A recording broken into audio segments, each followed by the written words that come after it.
So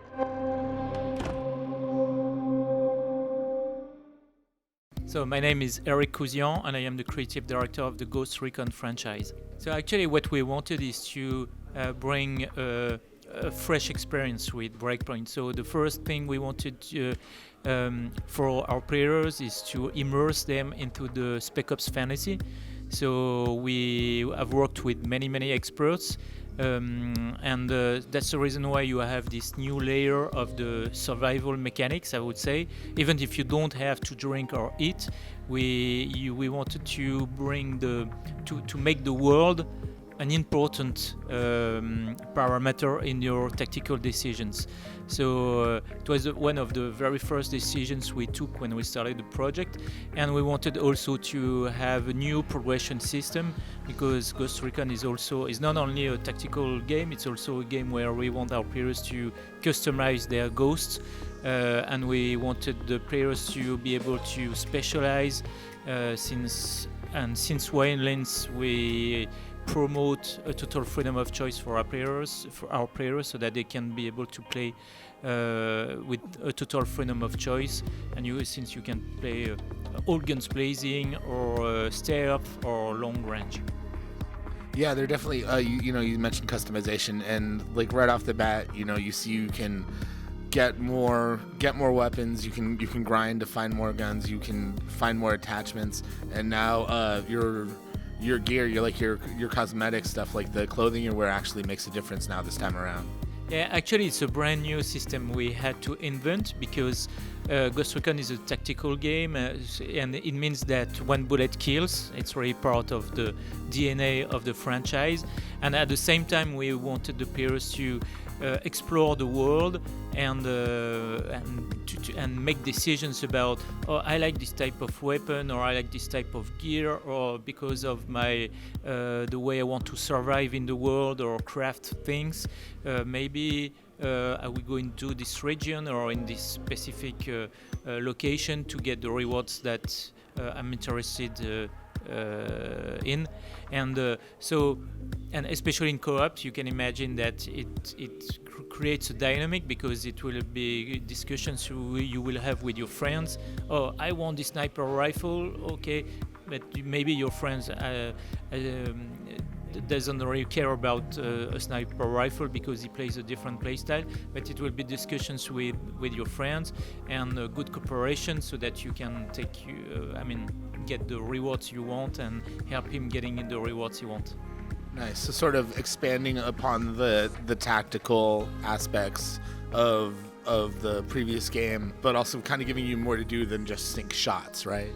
Yeah. Actually, so sync shots, it's very interesting, because here now you can also sync shots with drones, which give more possibilities.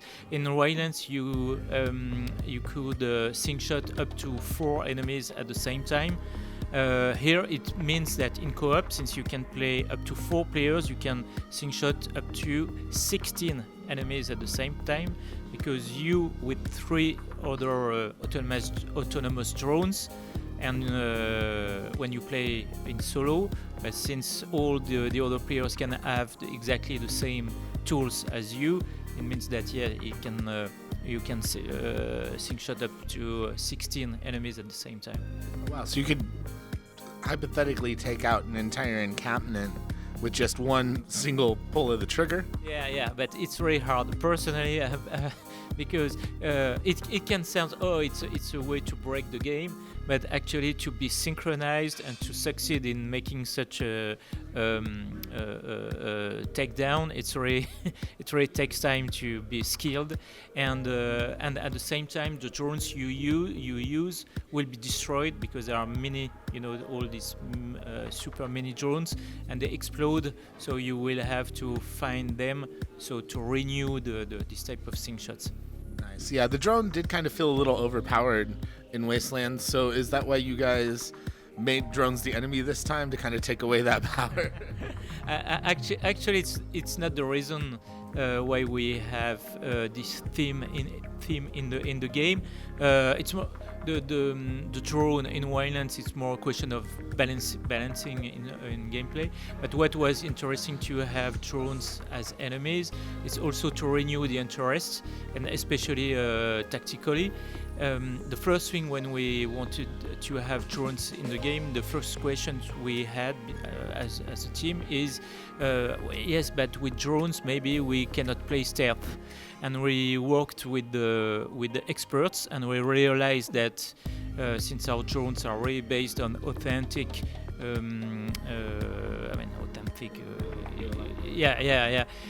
that they are based on sensors, and that the sensors can be cheated.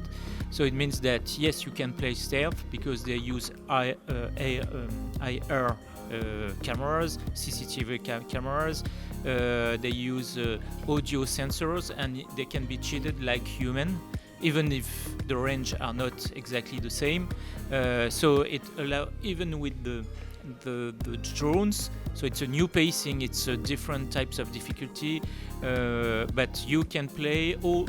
I mean, all the play styles are still relevant with the drones. So it means you can play stealth, you can play long range, you can play all guns blazing. I mean, exactly like you do with your human players, which is very interesting because tactically, especially when you are playing in a squad, it's a game changer. I mean, you will you will be very afraid from the drones because they are quite powerful, and you will have to find new tactics and tactical approaches with your friends.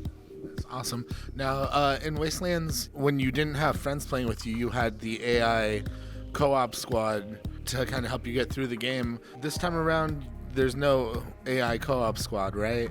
So at the beginning of the game, you will crash in the island. That's the reason why it justifies that you don't have teammates. But you, as you progress in the game, you realize that you are not the only one who survived. And you can also start the game in co-op, which means that if already 4 players, it means that there are at least 4 ghosts who have survived. And but at the same time, we realized, and it was part of the community, the feedback from the community, that they wanted to have AI teammates in the game.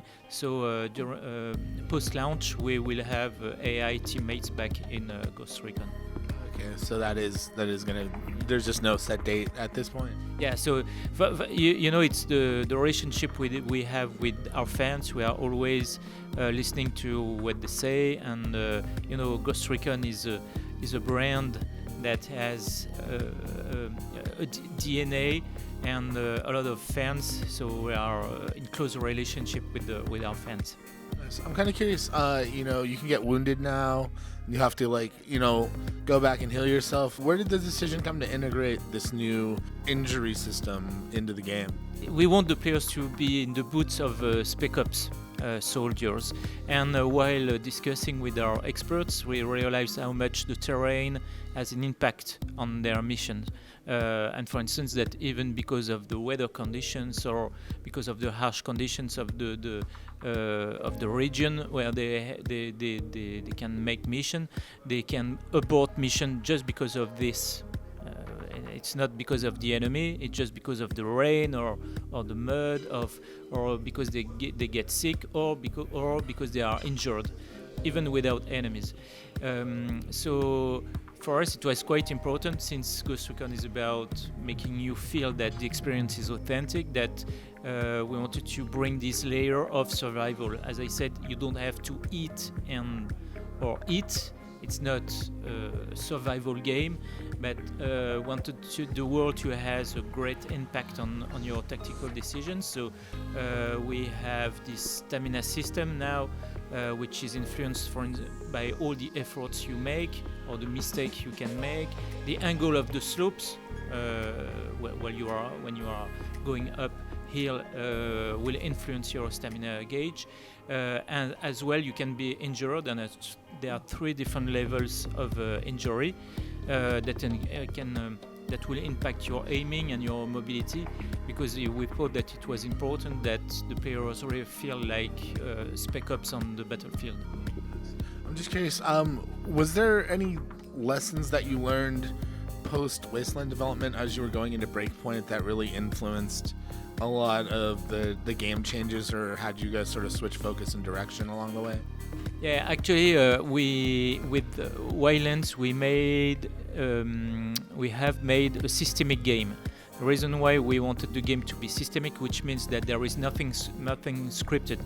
It allows to bring a total freedom of choice, which means that it's the player's creativity, it's the player's freedom that we promote, and there is never one event that has been decided by the game developers that will force you to change your playstyle.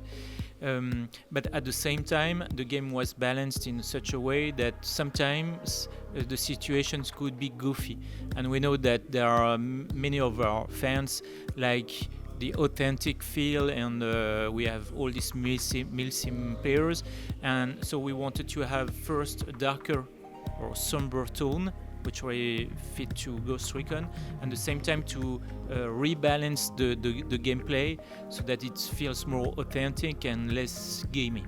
So you have John Bernthal in the game as your main villain. How did he get involved? How did you guys get involved with each other and get him into the game? Oh yeah, the story is quite I would say funny, because it was the real first choice we had for Walker. It was very interesting to have John, because Cody Walker is a very complex character. I don't want to spoil anything regarding the story, but you will realize how much complex and complicated this character is. He used to be a friend of yours as a ghost, and we wanted to show the mental or the trajectory of this character without being stereotypical. And John has this duality in the way he acts. He can be very powerful, and you know him from TV shows where he shows how much powerful he can be, and at the same time he's very emotional. And he was especially interested in this type of character, and the paradox that everyone can have, and how and to show how a regular human being or a regular soldier can drift or and change and cross the line. So Ghost Recon Breakpoint is just around the corner. When is this launching, and on what consoles? So it's going to be released the 4th of October on Xbox, on PS4, and PC, and on Stadia also.